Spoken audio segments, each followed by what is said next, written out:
Selamat pagi, salam sejahtera untuk kita semua. Perkenalkan, saya Fibri PJ Siboya, Eskom MMSI, dosen program studi Sistem Informasi Industri Otomotif Politeknik STMI Jakarta dengan NIDN 4323029201. Pada kesempatan kali ini saya akan menjelaskan rencana pembelajaran semester dan unjuk kerja bidang pengajaran pada mata kuliah yang saya ampu, yaitu dasar pemrograman Java. Mata kuliah ini membahas dasar-dasar pemrograman menggunakan bahasa Java untuk membekali mahasiswa dengan kemampuan menyusun algoritma dan mengimplementasikannya dalam bentuk program sederhana berbasis objek.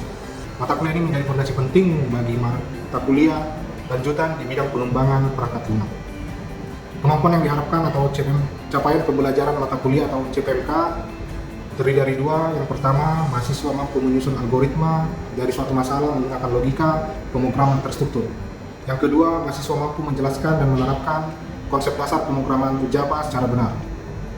Sedangkan sub CPMK pada mata kuliah ini ada 7. Yang pertama, menjelaskan konsep dasar algoritma dan logika pemrograman. Yang kedua, membuat algoritma untuk menyelesaikan permasalahan dengan kontrol program. Yang ketiga, mengimplementasikan logika algoritma sederhana ke dalam bentuk kode program. Yang keempat, menjelaskan cara kerja array, metode, dan pemanggilannya dalam program. Yang kelima, menguraikan prinsip object oriented programming secara mendasar. Yang keenam, menerapkan konsep exception handling dalam program. Yang ketujuh, menganalisis hasil eksekusi program dan melakukan debugging. Untuk rencana pembelajaran semester, tiap pertemuannya, pada pertemuan pertama, topiknya pengantar Java. Pertemuan kedua, topiknya pengenalan ide NetBeans dan instalasi JDK, serta struktur program Java, tipe data, variabel, dan operator. Pertemuan ketiga, topiknya algoritma, struktur dasar algoritma. Pertemuan keempat, pembuatan flowchart, pseudocode, dan format penulisan pseudocode. Pertemuan kelima, topiknya kondisional, berfokus pada if else, dan nested if. Dan pertemuan keenam, topiknya kondisional atau shift case. Pertemuan ketujuh, perulangan pada pemrograman Java, yaitu for, while, dan do while. Dan pertemuan ke-8 adalah ujian tengah semester. Pertemuan ke-9, topiknya array, di mana nanti ada pengertian, deklarasi, inisialisasi, dan bagaimana mengakses array. Pertemuan ke-10, topiknya lanjutan array, yaitu perulangan array dan array 2 dimensi, dan metode pada pemrograman Java. Untuk pertemuan ke-11, topiknya ada metode, parameter, dan return value.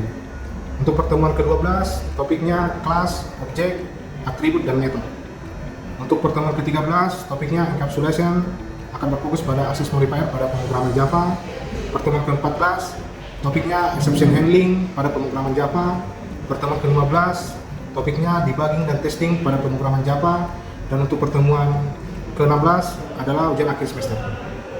Sedangkan metode pembelajaran pada mata kuliah ini, yang pertama ada ceramah, yang kedua ada diskusi, yang ketiga ada project based learning, yang keempat ada collaborative learning, dan yang kelima ada student presentasi. Untuk penilaian pada mata kuliah ini terdiri dari 3. Yang pertama tugas, bobotnya 30%, ujian tengah semester bobotnya 30%, dan ujian akhir semester bobotnya 40%. Sedangkan referensi pembelajaran pada mata kuliah ini, yang pertama ada modul dasar pemrograman Java Politeknik STMI Jakarta. Yang kedua ada buku dari Detail How to Program. Yang ketiga ada buku dari Farrell Java Programming 9 Edition. Yang keempat ada buku dari Detail How to Program Yearly Object 11 Edition. Yang kelima ada buku dari Style, yaitu The Complete Reference 11 Edition. Yang keenam buku dari Savit, yaitu Absolute Java. Untuk yang ketujuh ada buku dari Arnaud, Introduction to Programming Using Java and Object Oriented Approach. Dan yang ke-8 buku dari Yendis, Starting Out with Java from Control Structure through Object. Baik, selamat siang adik-adik semua. Hari ini kita ketemu lagi di mata kuliah dasar pemrograman.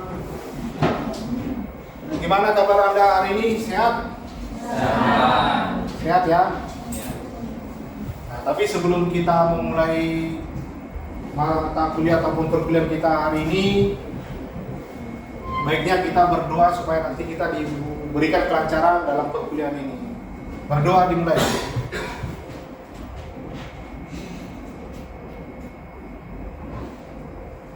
Berdoa selesai.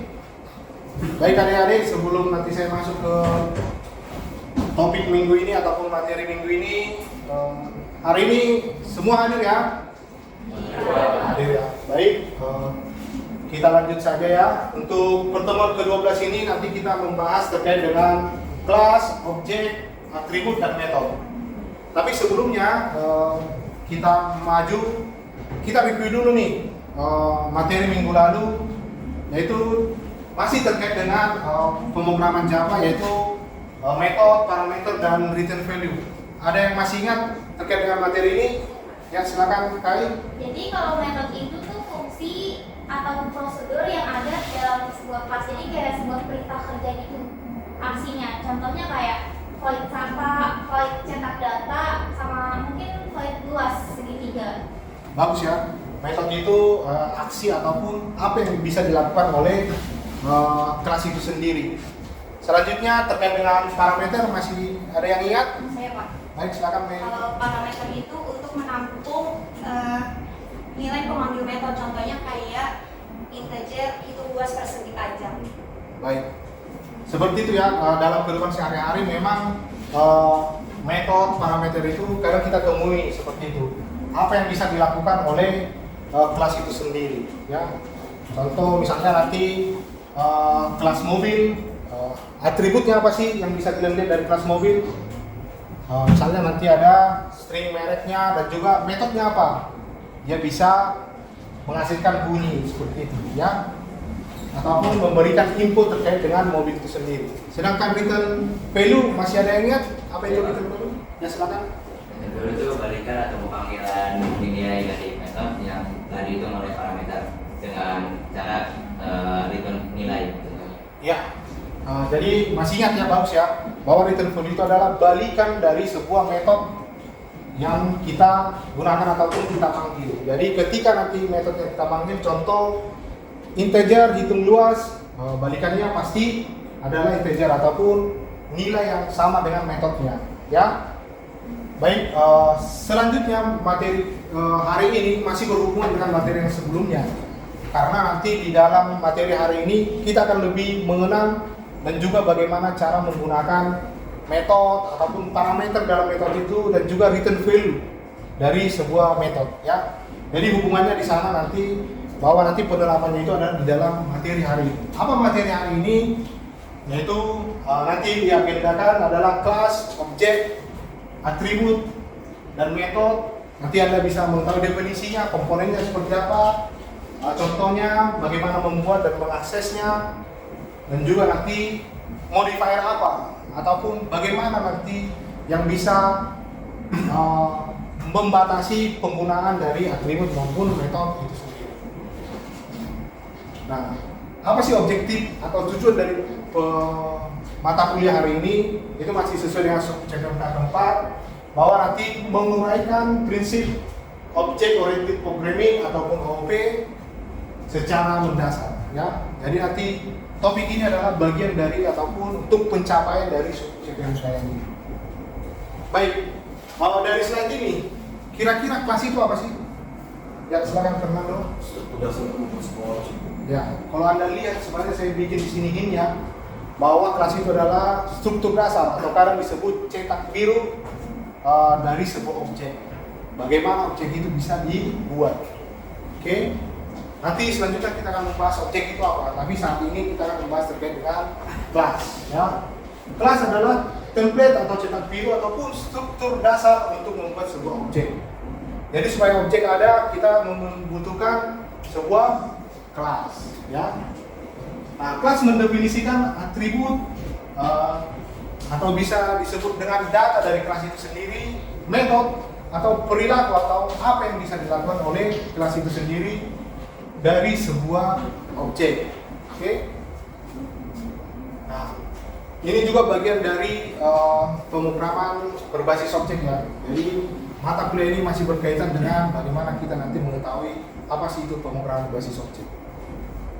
Nah, selanjutnya komponen kelas itu yang perlu Anda pahami dan garis bawahi bahwa ada 3. Yang pertama ada atribut, yang kedua ada metode, dan yang ketiga ada konstruktor.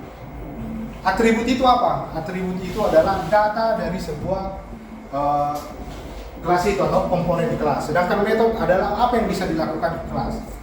Contoh penerapan dalam kehidupan nyata kita, mungkin ketika Anda adalah sebuah kelas mahasiswa. Apa sih atribut dari kelas mahasiswa itu? Yang pasti akan menunjukkan identitas ataupun yang menggambarkan terkait dengan mahasiswa itu. Bisa seperti nama, NIM, dan juga alamat. Oke. Sedangkan metodenya adalah untuk misalnya bisa belajar atau menampilkan informasi terkait dengan mahasiswa itu sendiri. Jadi nanti metode dari sebuah kelas ini menampilkan informasi mengenai namanya siapa, NIM-nya berapa, dan juga alamatnya di mana, seperti itu. Oke, sedangkan konstruktor ini adalah metode khusus yang akan muncul ketika objek itu dibuat atau diinstansiasi. Jadi ketika objek itu nanti akan pembuatan objek membutuhkan konstruktor, ya. Baik, tadi saya sudah sempat singgung ada kelas mobil.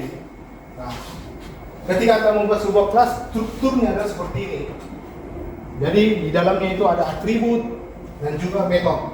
Nah, khusus mobil, atributnya ada 2 tadi, merek dan tahun. Oke. Sedangkan metodenya nyalakan mesin. Nah, ketika kita memanggil nyalakan mesin, nanti akan mencetak merek dan tahun, seperti itu. Jadi apa yang bisa dilakukan? Nah, selanjutnya saya kasih contoh lagi ya, karena nanti saya ingin bertanya kepada Anda, kira-kira nih di sekelilingmu apa yang bisa menjadi sebuah kelas? Oke? Contoh nih, ada kelas mahasiswa di mana dia mempunyai atribut, ada string nama dan string, ada integer umur. Nah, sedangkan metode atau perilakunya adalah poin sapa. Nanti akan mencetak halo nama saya, misalnya Febri, seperti itu. Jadi bukan hanya bayang-bayang, tapi ada sesuatu objek yang nyata. Contoh tadi monitor. Nah, monitor ini nantinya Anda bisa buat sebuah kelas.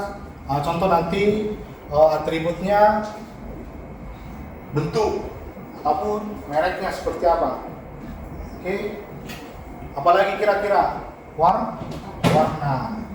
Sedangkan metodenya kira-kira apa nanti?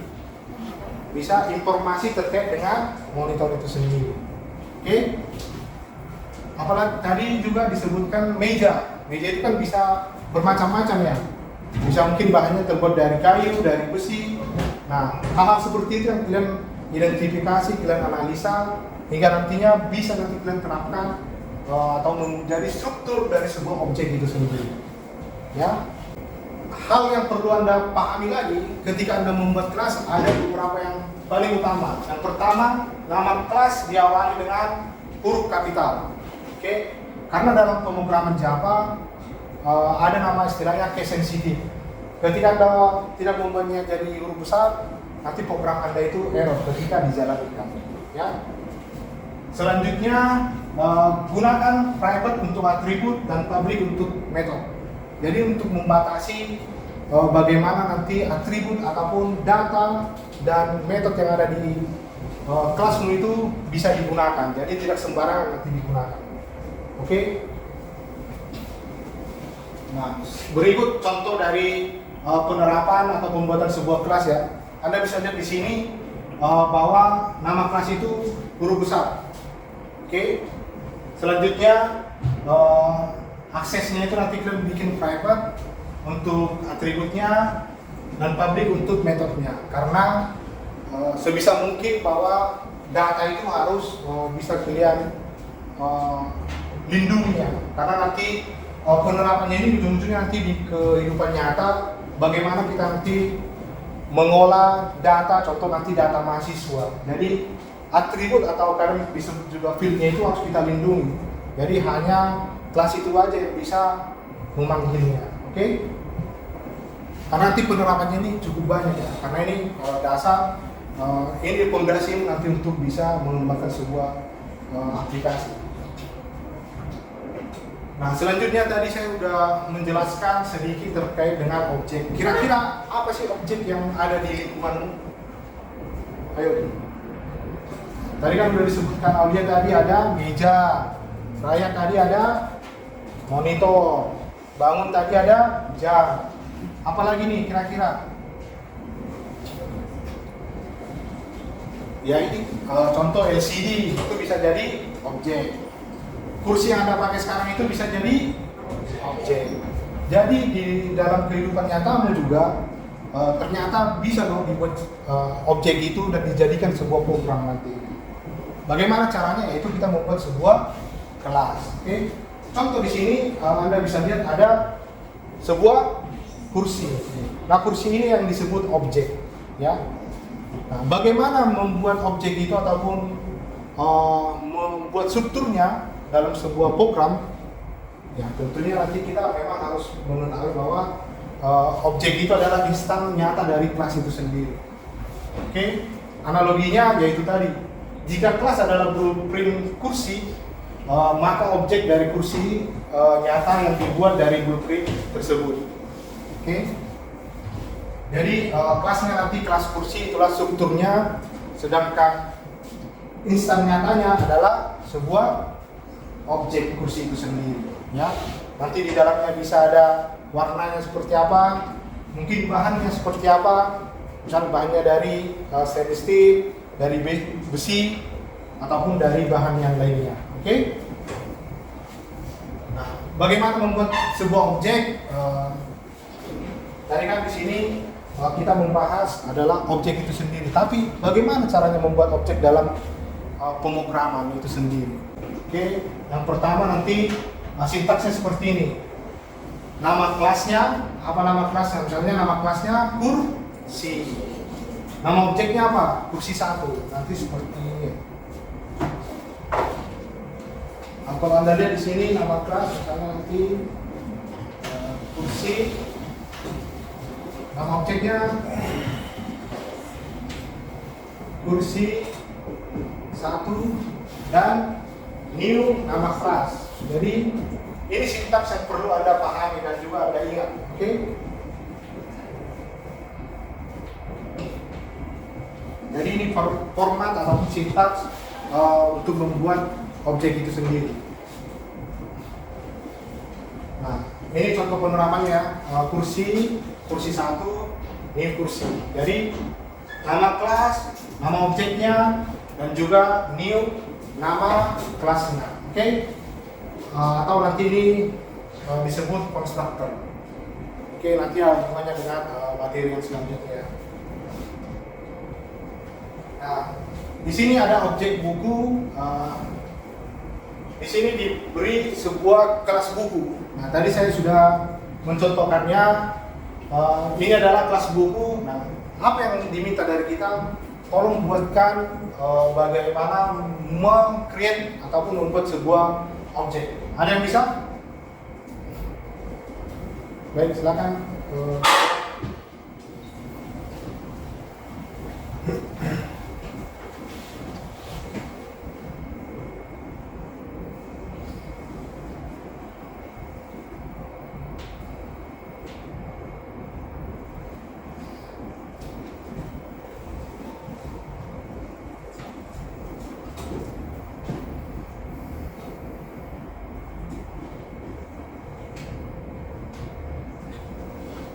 Baik, benar ya. Jadi ketika Anda ingin membuat sebuah objek, yang perlu Anda pahami adalah nama kelasnya dulu, baru nanti nama objeknya apa, bebas terserah, tapi yang menggambarkan objek itu sendiri, dan juga new nama kelas ataupun nanti konstruktor.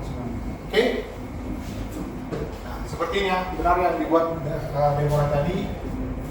Selanjutnya apa yang perlu kalian paham ya ketika dalam sebuah kelas itu tentunya atribut, yaitu bagaimana atribut itu, seperti apa atribut itu, dan juga hal yang mendasar adalah yang harus kau pahami apa sih atribut.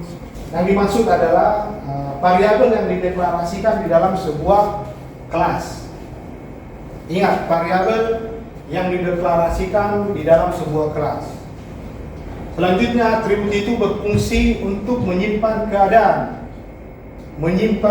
atau state atau data dari sebuah objek. Makanya tadi di sekitarmu atau kau bisa menganalogikannya ada mobil, apalagi tadi mahasiswa, buku, kursi, meja. Apa yang saya sebutkan itu tentunya punya atribut yang menggambarkan nanti apa sih yang dimilikinya ataupun keadaan dari sebuah kelas itu sendiri atau objek itu sendiri, ya. Jadi contoh tadi ada kelas mobil. Kelas mobil itu mempunyai atribut apa kira-kira? Ada mereknya apa dan juga tahun pembuatannya mungkin, ya. Dan juga kalau meja apa kira-kira? Bahan dan juga warna. Oke. Anda berarti udah paham ya terkait dengan apa sih atribut ya. Nah, ini salah satu contohnya ada di kelas mahasiswa, dia memiliki dua atribut, yaitu nama dan juga umum. Oke. Nah, di atas itu adalah contoh dari atribut dari kelas mahasiswa. Baik, penetapan atribut dalam sebuah kelas perlu perhatikan. Saya garis bawahi lagi bahwa yang menggambarkan atau mencerminkan data dari sebuah kelas itu sendiri atau objeknya. Seperti ini, saya berulang lagi saya informasikan bahwa atribut biasanya dideklarasikan di bagian atas kelas sebelum metode-metode lain. Jadi identifikasi dari sebuah kelas itu akan ditentukan oleh atribut itu sendiri, ya. Makanya dia dideklarasikan di paling atas dari sebuah kelas.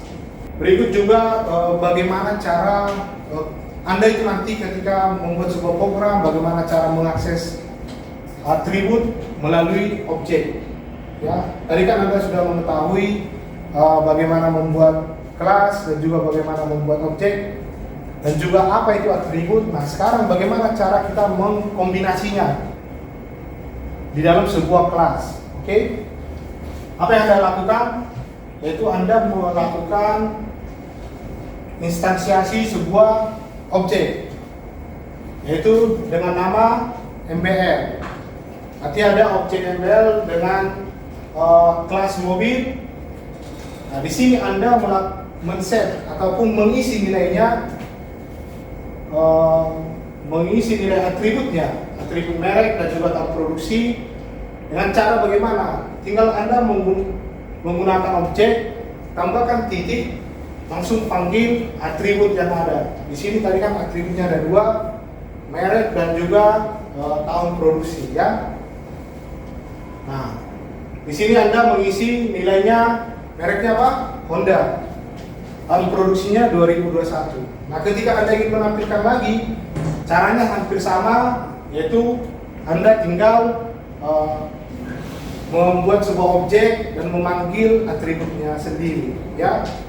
Jadi ada hubungannya tadi dengan access modifier-nya itu, bahwa data itu sebisa mungkin diakses oleh objek itu sendiri atau kelas itu sendiri, ya. Dan nanti ketika Anda membuat kursi di sini tidak akan bisa karena bukan bagian dari si kelas itu sendiri. Paham ya? Oke, kita lanjut. Nah, apalagi yang perlu Anda pahami adalah tipe data. Tipe data ini yang menjadi acuanmu bagaimana sebuah atribut itu bisa menampung nilai.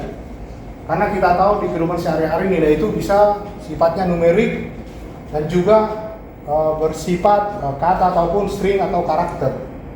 Jadi supaya jangan salah apa yang Anda tampung dengan nilai yang Anda isi, itu akan membuat programmu error nantinya, ya.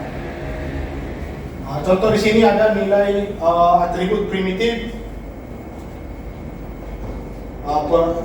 Contohnya ada integer, double, boolean dan char. Selanjutnya referensi ada string, array dan juga kelas lain ataupun bentuk dari kelas ataupun struktur dari objek yang Anda ingin buat, kayak gitu. Nanti contohnya karena kita di otomotif, ya apa yang Anda temukan nanti di dalam industri, misalnya ada nanti komponennya, roda, yang nanti Anda buat sebuah kelas roda. Kelas roda itu nanti isinya apa? Misalnya bahannya kan, warna rodanya. Jadi ketika Anda ukuran itu identik dengan numerik. Oke? Berarti yang terbaik Anda gunakan adalah integer roda. Oke? Nah, selanjutnya apa itu metode?